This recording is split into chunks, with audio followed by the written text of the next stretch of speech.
Bonsoir à toutes et à tous et bienvenue dans Chant contre Chant avec vous, Arnaud Desplechin, bonsoir. Bonsoir Daphné. Merci d'être avec nous pour votre film Roubaix, une lumière. Je suis très enchantée, très heureuse de vous recevoir ce soir parce que ce film fait partie de mes coups de cœur. C'est un film absolument magnifique, avec Roche Dizem en personnage principal, Léa Seydoux, Léa Seydoux aussi et Sarah Forestier.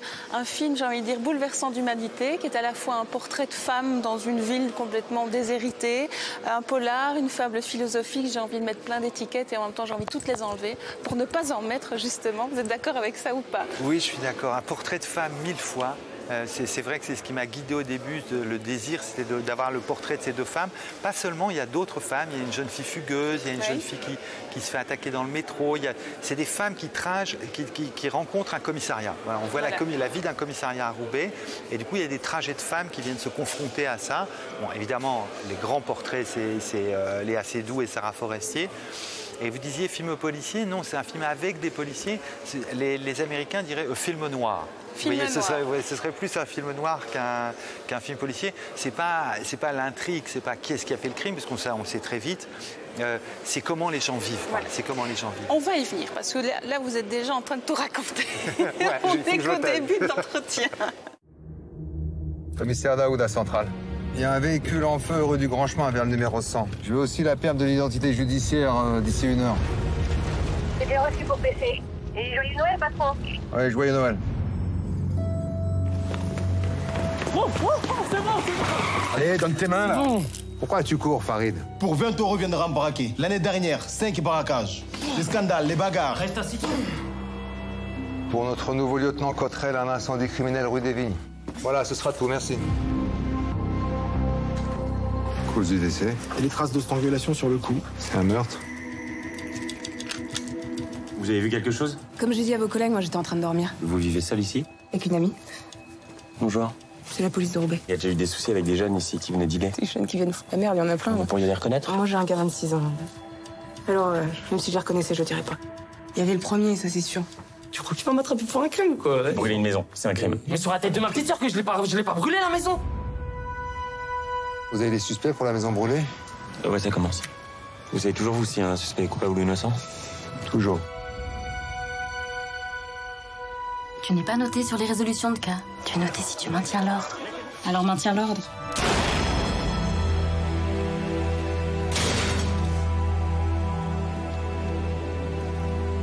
C'est pourquoi faire que vous me gardez. On va se parler un petit peu et ensuite, vous pourrez rentrer chez vous. Allez, qu'est-ce qui s'est passé? Dépêche-toi. Vous allez pas me croire. Pas avec moi. Pas avec moi, Claude. J'ai sur la tête de mon gosse que je suis pas rentrée dans la maison. D'accord. Et c'est quand que Claudia va venir? J'ai dit tout ce que je pouvais vous dire. Tout ce que j'ai vu, tout ce que je sais. Alors d'abord, on va y passer. Juste expliquer que ce film, il s'inspire d'un documentaire qui a déjà été réalisé à Roubaix. C'était en 2002. La ville de Roubaix était le théâtre d'un meurtre commis par 2 jeunes femmes sur une octogénaire. Et ça, vous êtes originaire de Roubaix, oui. Ça vous a marqué? Mais ça avait marqué d'abord très fort mes parents, vous voyez, qui habitent toujours à Roubaix, parce que ça semblait inhumain, ça semblait sordide, vous voyez. Et je suis tombé il y a 11 ans sur le documentaire de Moscou Boucault, où vous connaissez ces 2 femmes. C'est-à-dire ces 2 femmes c'est d'abord des victimes sociales. Hein. L'une est mère célibataire, elles habitent dans une courée, sa compagne un peu alcoolique, ça se voit qu'elle est un peu à la ramasse, etc. Donc vous sympathisez avec elle. Oui. Et voilà qu'elles sont suspectées d'un vol. Et voilà qu'elles sont suspectées d'un meurtre. Et c'est trop tard parce que déjà vous les aimiez bien. Alors vous ne savez plus quoi faire avec ça. Vous êtes frappé par ça. Effectivement. Alors, le commissaire Daoud, lui, il est au milieu de toutes ces âmes, j'ai envie de dire, parce que vous me parlez beaucoup d'humains.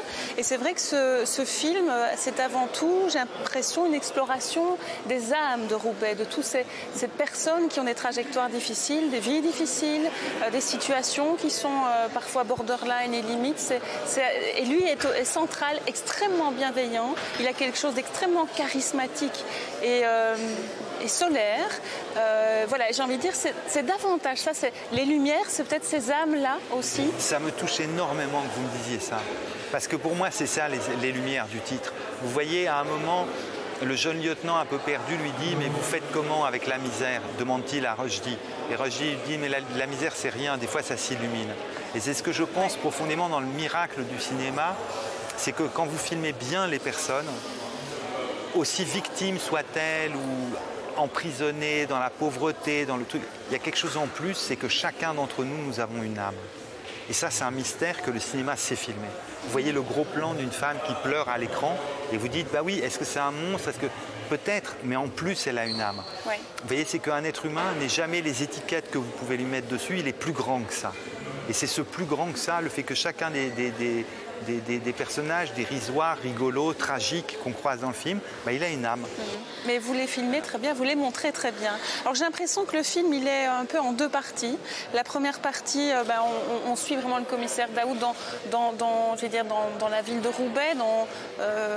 Voilà, on voit l'histoire effectivement d'une jeune fille qui s'est fait violer, quelqu'un qui a voulu frauder l'assurance, enfin, voilà, des histoires du commissariat, j'ai envie de dire, quotidienne. Et puis la seconde partie, là on sort de la routine. Les taux se resserrent. Je ne vais pas tout expliquer, mais voilà, de certaines intrigues du début, il y en a une qui émerge et qui met justement en scène du coup Léa Seydoux et Marie, j'allais dire Sarah Forestier, vous voyez, j'ai même oublié son nom d'actrice. Je suis sur le personnage, donc Claude et Marie. Et là, vous nous emmenez dans quelque chose de terriblement, j'allais dire anxiogène, mais c'est pas vraiment ça, dans une exploration d'une détresse, que ce soit au moment de l'interrogatoire dans le commissariat et puis toute la reconstitution des faits. Ça, c'est la seconde partie du film et vous changez de style, j'ai le sentiment. Il y a une première partie du film qui est, comme vous le disiez, un peu un portrait de la ville à travers le commissariat. Voilà, donc c'est des histoires rigolotes, un peu brutales, un peu tragiques, un peu... Vous sautez d'un régime à l'autre, c'est un portrait de toute la ville. Et peu à peu, le film se resserre autour de deux suspects, ces deux femmes, et ça devient, la caméra devient comme un microscope, mais comme vous arrivez sur les âmes, plus ça se resserre, plus ça devient immense. Parce que là, ça ne regarde plus Roubaix, ça regarde l'humanité. L'humanité qui est en chacun d'entre nous. Donc plus le film se concentre, plus il s'élargit sur le mystère de ce que ça peut être un être humain. Et là, c'est le vertige, quoi. Là, c'est le vertige. C'est le vertige, c'est l'hypnose. Ça vous parle quand je dis ça? Moi, j'avais le sentiment d'être hypnotisée par ces deux femmes et par ces scènes extrêmes, notamment la reconstitution, qui est une longue scène où des choses émergent et elles sont d'humanité, extraordinaires d'humanité. Ça tient aux actrices qui sont époustouflantes. Mon Rushdie, ça c'est sans commentaire, il est royal dans le film, et solaire comme vous disiez, mais les performances des deux femmes sont... Vous disiez le terme d'hypnose, il y a deux scènes que j'aime beaucoup, c'est la nuit, il y a donc ces deux femmes suspectes, et Daoud va rendre visite à l'une femme, Léa Seydoux, puis à Sarah Forestier. Et c'est comme si elle dormait, comme si elle rêvait, comme si c'est des scènes presque oniriques, et effectivement c'est des scènes d'hypnose. Pourquoi vous l'avez voulu si calme, Daoud? Pourquoi est-il si sain? Voilà, c'est étrange quand il y a quelque chose de mystérieux dans ce personnage que vous avez voulu créer. Pourquoi est-ce que j'ai voulu qu'il soit... Il y a des choses que je comprends et quand je filme et des choses que je ne comprends pas. Je sais la première chose que j'ai dit à Rushdie quand je l'ai vu dans un café à Paris pour lui proposer le rôle. Je lui ai dit souvent on te donne des rôles un peu brutaux ou sévères ou etc. Et je sais une chose sur Daoud, c'est qu'il sourit.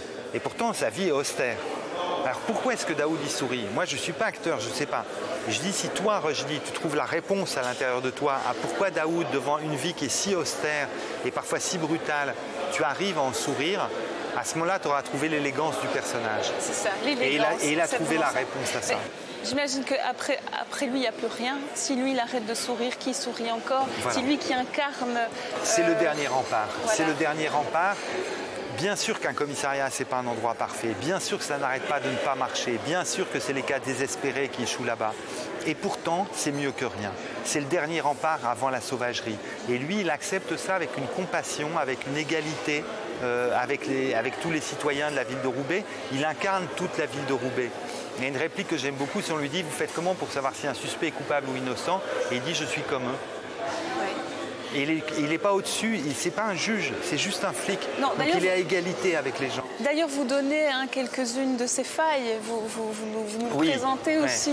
sa famille détruite, voilà. sa famille... ça c'est comme aussi... Il y a des petites parts de mystère dans le film. Alors on ne saura jamais, il a une famille comme ça, tout le monde est reparti au bled en Algérie, il a un neveu qui le hait, mais pourquoi le hait-il, on ne sait pas, il n'y a pas de réponse. Et en même temps, cet homme très solitaire, à travers ces intrigues parfois dures qu'on voit, il s'occupe d'une jeune fille qui a fugué et en quelque sorte, ce qu'il a raté avec sa famille, il essaye de le réussir avec la famille d'un autre. Ce sera ma dernière question, même si j'en ai 1000 encore. Mais c'est assez extraordinaire. En fait, tous les policiers, les gens, là, ce sont des gens du cru, ce sont des gens de Roubaix. C'est des policiers de Roubaix. C'est tous des policiers de Roubaix. Ouais. Mais ça, c'est extraordinaire de diriger c'est-à-dire ces acteurs, mais ces gens réels, j'ai envie de dire. Ah, c'est réel, c'est réel. Alors, la rue, si vous voulez, c'est que quand je leur faisais dire mon texte, évidemment, ils n'étaient pas bien, parce qu'ils ne sont pas acteurs, c'est juste des policiers.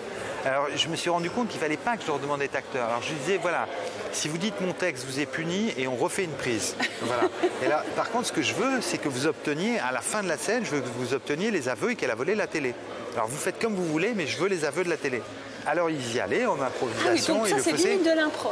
Mais par contre, les acteurs savants, eux, ils respectent le texte à la virgule. Oui, parce que ça, j'ai lu que vous n'aimiez pas qu'on le change. Ah non, j'aime pas ça. Et alors, tout d'un coup, c'est passé une danse, si vous voulez, entre les acteurs naturels qui faisaient juste leur travail de flic et les acteurs plus savants qui arrivaient à les guider par leur jeu. Et ça s'est passé, c'était comme une transe. Le tournage était comme une transe. Très belle alchimie, en tout cas, sortie en salle du film en Belgique fin octobre. Moi, j'invite tout le monde à aller le voir. Merci. Merci. Et à très bientôt, j'espère. Merci à vous aussi. Au revoir.